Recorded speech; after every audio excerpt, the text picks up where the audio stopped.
G'day guys, Scotty here, back with another video. This time I'm going to do a couple of short videos on how to make soft shackles. People have been asking me to show how to do that, so I thought I'd do a quick video. This is Dazza, my ex-racing greyhound. If you can't have bikini babes in the background, you might as well have some dogs, you know. A mate of mine's been hounding me for a while. He says, "You haven't got any bikini babes in your videos, mate." So I have to work on that. Anyway, soft shackle. I'm just going to make a conventional style soft shackle. This is just some 4mm dyneema. Just so happens I need to make myself some soft shackles, so I thought I'd put it on video while I'm doing it. Just going to make myself a length, so I'll just measure that out somewhere about there. And if you're lucky enough like me to have one of these doodads for cutting ropes, then you just use that. Otherwise you can just get yourself a knife, cut through the rope, and then just seal off the ends with some bit of lighter, something like that, just to make sure it doesn't fray on you. Yeah, so that's that. Put that aside. Righto. Now we're just going to make a conventional style soft shackle. So it'll end up being about that long, and then you'll have a knot there like that. Other people on the internet showing how to make soft shackles, they have special little tools, but I just like to use a pan. You just pull the pan apart like that. Just put that to the side for a bit. Get yourself a bit of sticky tape. And here we go. This will probably take me 10 minutes. No, found the edge. We're good. Just get a little bit of sticky tape like this. Just tear that. And then you can just get one end of the rope.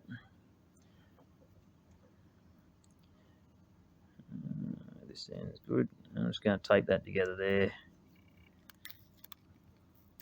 And let's go this way. Damn it.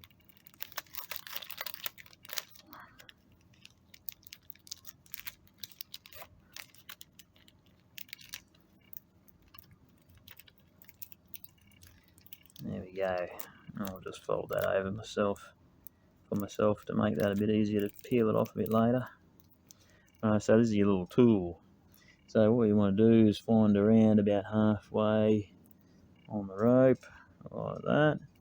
Just pick yourself a point, just go a little bit past it, and then you want to open the rope up like this. It's 12 strand double braid dyneema. You want to open this tool is probably a little bit big for this 4mm rope, but that's alright. Just feed it in there, and then you can just feed the rope. Now you've got to make sure you don't catch the strands. That's the hardest part.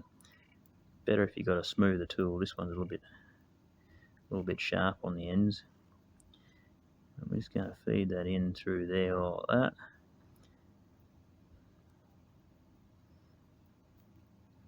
Yeah, this is not the ideal tool, but something everyone's got, so it'll work. You can all find a pan in your house somewhere, I'm sure. And we just keep feeding that on there. And we're going to need to leave ourselves enough to tie the knot.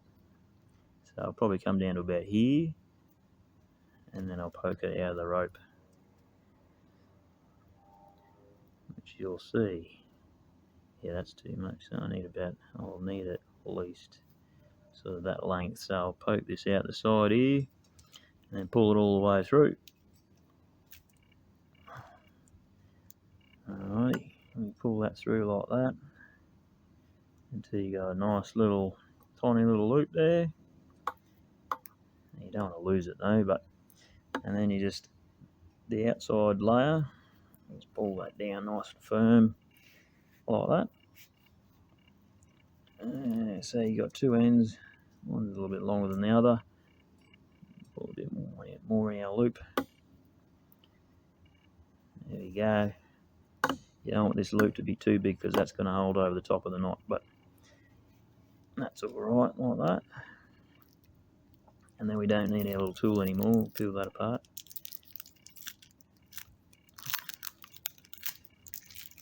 Get rid of that. Alright.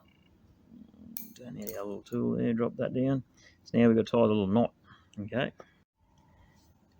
So at this point, some people like to open up this piece of rope and then splice this piece through the middle of it and feed it out the other side to lock it off. I've found it's no advantage to locking off that splice. It's fine up that way.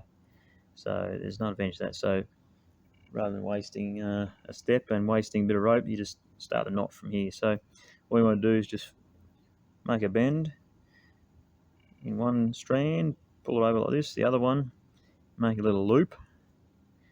And you have a hat behind, it's got to come behind itself. And then you put that over the top of the first bend.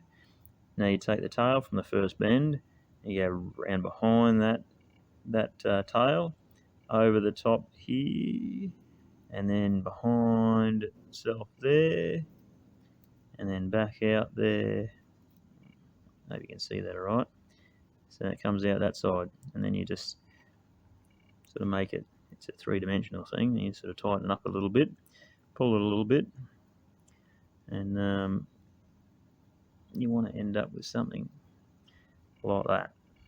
And you want to sort of make it so that it's sitting square on top of your rope like this, and you should have a little, top of it should look like that. Okay, now the next part, you sort of got to, you'll find ways of holding the rope, but if you're into ropes, you won't have too much trouble with this if you're into the knots and things, but you'll work it out. So you've got to look like that. So that's in there is the piece of rope with its two ends coming out, right? So you've got it set up like that. So now you want to take these legs and just tighten them up a little bit, pull a little bit of slack out of there.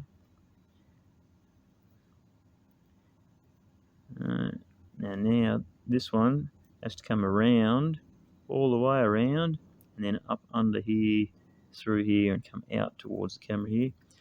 So we feed it around, underneath, past itself, and then up through that little hole there, and out the top. Is what helps to have a little bit more of a leg to play with here. Now same again with the other one. Just take a bit of slack out of that.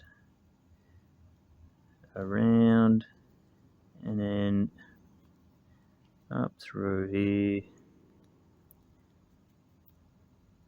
and out the centre at the top. So they're side by side coming out up the top here, like that. And then you just pull it tight. You just got to work it around, pull the slack out of it, pull them one by one, and then helps to grab your loop with some sort of tool, pair of pliers or something like that, and you just pull real tight, and until you get this knot like it's rock hard. Okay, and you just keep pulling on these things, get all the slack out of it. Good thing with dyneema, it's pretty slippery stuff, so it makes it easy to get this knot right, real tight. So you can just pull the slack out of it as best you can. It's not too critical, because once you put a load on it, it's going to pull tight, it's going to pull the slack out. Now, there's two things you can do here. If you've got enough leg, you can sort of lock this off by doing a one little tie there, but you could keep tying knots and knots and knots and all you want to make sure this thing doesn't slip out. But what I've found is the rope, their fail point, when you load these things up enough, the fail point will be in here somewhere where the rope's getting squished by itself. Ropes always fail in their knots, so I've never found them to slide out. Okay, that's what I'm getting at. So when it loads up, it'll pull itself tight. Now, what I like to do with my little rope cutter tool here, you could just use a lighter and a knife. Just trim off the excess here. Smoke. What is it with smoke? Always comes towards you. So you got a little bit left over there, and then you just melt it down. Okay, just pat it down like that. For me, it's easy with this thing. For you probably just got a lighter or a candle. Just hold it over the candle till the ends burn and start melting down. Now you just want to make sure that you don't melt the strands in the actual knot, just these two tails up here.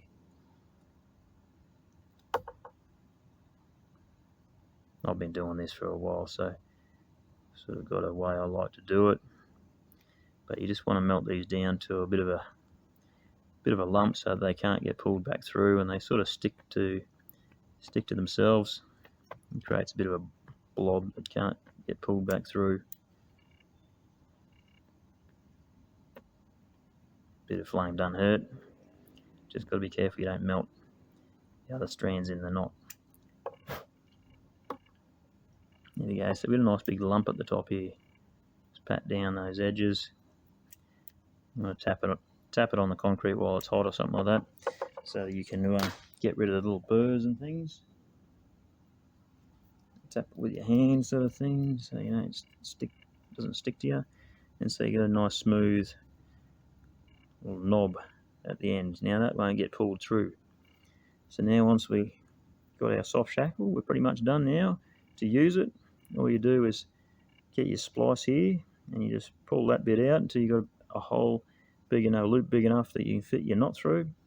You put that through there, and then you go from this end where the splice starts, and you pull it back like this, sliding the outside layer down so that the loop at the end is nice and small, and then that will not come undone. One soft shackle, done, easy. You can do that, anyone can do that. A little trick I've found, now I've never had one of these let go where the knot has pulled through the loop, but a little sort of insurance policy I like to use sometimes is when I'm connecting one of these to something, to a soft shackle, a sling or an extension rope or something, the loop of that I like to put it here where the loop is, not on the knot side. Okay, I like to put it here, so that clamps that loop shut. Definitely is not going to let that knot slide through the loop then. Definitely not going to come undone. So there you have it, one little soft shackle. Next little video I'll do a different method. I've come up with a couple of different methods of making soft shackles. On the market there's sort of two styles of soft shackles out there, so I'll show you the next one, the other one that you can buy in another video as well. There you have it.